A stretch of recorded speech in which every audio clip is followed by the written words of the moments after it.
b.i.g. Competition was forever since 13. Used to steal clothes, I was considered a thief. This is the story of the rap supergroup that was never allowed to exist. A secret East Coast empire that Biggie Smalls was quietly building behind the scenes. One that could have rivaled Death Row Records in power, talent, and influence. The plan?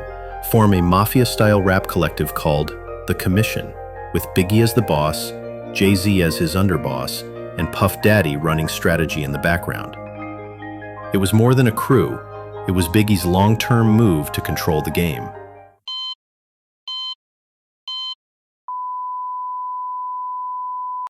But just before it could be announced, he was killed. And the project vanished. No album, no statements, no official tracks, just rumors, stray bars, and a lost legacy buried deep in hip-hop's history. So what exactly was the Commission?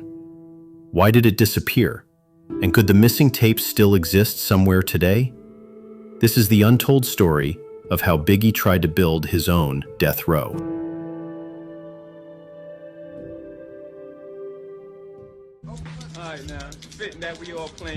By 1996, Biggie wasn't just the king of Brooklyn. He was thinking like a mogul.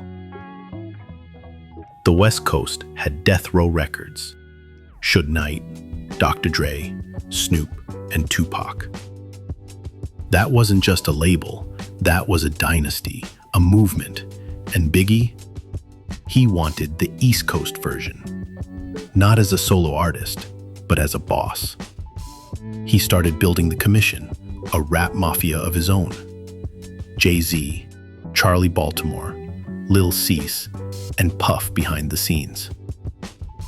It wasn't just about music, it was power, loyalty, hierarchy, his own version of Death Row, cleaner, sharper, and more calculated.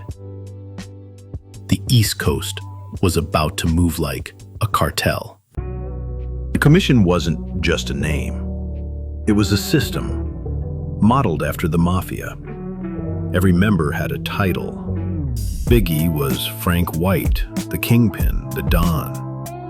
Jay-Z was Iceberg Slim, the underboss. Charlie Baltimore, she was the First Lady. Puff Daddy, the consigliere. They moved in silence, but left clues. Biggie dropped this bar. Me and Gutta had 2 spots, the 2 for $5 hits. The Commission, you ask for permission to hit 'em. That wasn't just a flex, that was a message. The Commission was real. At the time, Jay-Z wasn't a billionaire. He wasn't even mainstream yet, but Biggie saw the vision. They recorded together. Brooklyn's Finest was just the beginning. Behind the scenes, there were whispers of full sessions, songs, verses, maybe even an album. Some say the recordings exist. Others say they never finished more than ideas.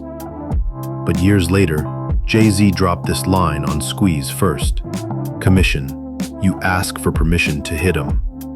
Same bar, same dream, still haunting the game.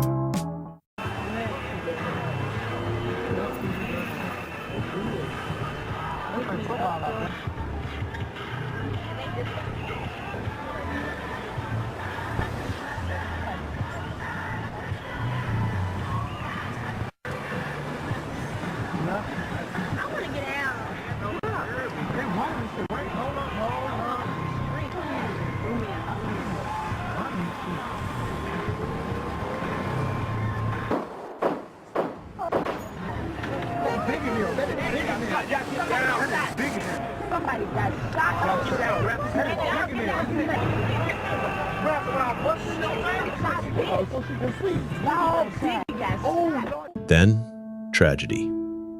March 9, 1997. Biggie is shot and killed in Los Angeles. Just months after Tupac, the East Coast versus West Coast war had claimed its biggest victim. Biggie's death didn't just stop the music, it killed the momentum. Puff shifted to tribute mode. Life After Death became a classic. But the commission? It vanished. No promo, no track list, no confirmation. Just a name and a rumor. Was it buried to protect Biggie's image? Or was it just too dangerous to finish? So, what really happened to the commission? Some say Puff shelved it, that he wanted to preserve Biggie's solo legacy and avoid confusion or controversy. Others claim the album never truly existed, only scattered verses and ideas. A few insiders believe the tapes are real, that they're locked away in Bad Boy's vault. Charlie Baltimore has hinted that sessions happened. Jay-Z? Silent. Puff? Never confirmed it. The truth is, no one really knows. And maybe that's what makes it legendary. But imagine if it had dropped.